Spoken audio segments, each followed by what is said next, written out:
A carrier pigeon that saved soldiers in World War I can now be found at the Pentagon, in the third-floor hallway of the Pentagon, just outside the Army Chief of Staff's office. There is a pigeon.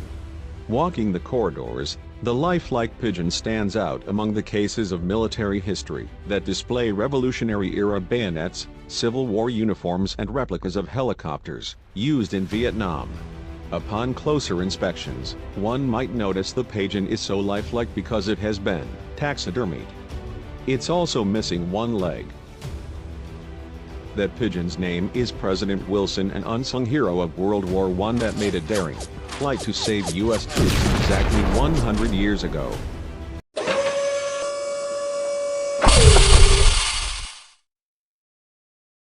President Wilson was a military carrier pigeon, one of many in the U.S. Army Signal Corps that delivered messages between commanders and troops on the front lines. The pigeons were especially useful tools of communication during World War I, when the telephone and telegraph were still unreliable new technologies.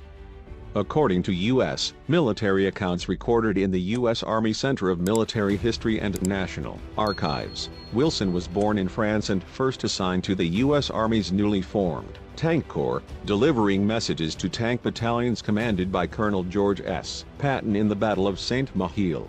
But soon afterward, Wilson was assigned to an infantry unit conducting operations near Grand Pre during the Meuse-Argonne offensive.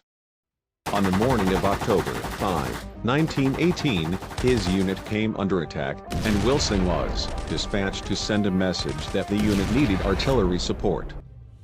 During the 25-mile journey, German soldiers spotted him and began firing into his flight path. Wilson was hit several times, losing a leg and suffering a wound to his chest, but he managed to deliver the message in a record 25 minutes.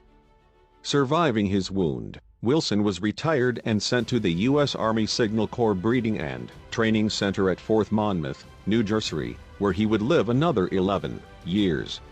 After his death, Wilson was taxidermied and presented to the Smithsonian Institution, before being transferred to the custody of the U.S. Army in 2008. Now located in the prestigious halls of the U.S. military headquarters in Arlington, Virginia, Wilson serves as a reminder that these simple birds, often considered a nuisance by the general public, were once war heroes. Carrier pigeons were used by both the Allied and Central Powers during World War I and could even provide updates to military commanders when launched in midair from planes. Launched mid-mission, the birds would fly back to their coops and update ground commanders on what the pilots had observed. Tanks carried the birds in order to relay the advance of individual units. Even after the introduction of the radio, pigeons were often the easiest way to help coordinate tanks' unit without exposing the men to dangerous fire. Without a radio set, the soldiers would have had to leave the relative safety of their tanks to relay or receive orders. The birds are thought to use low-frequency sound wave to map their environments and find their way from location to location.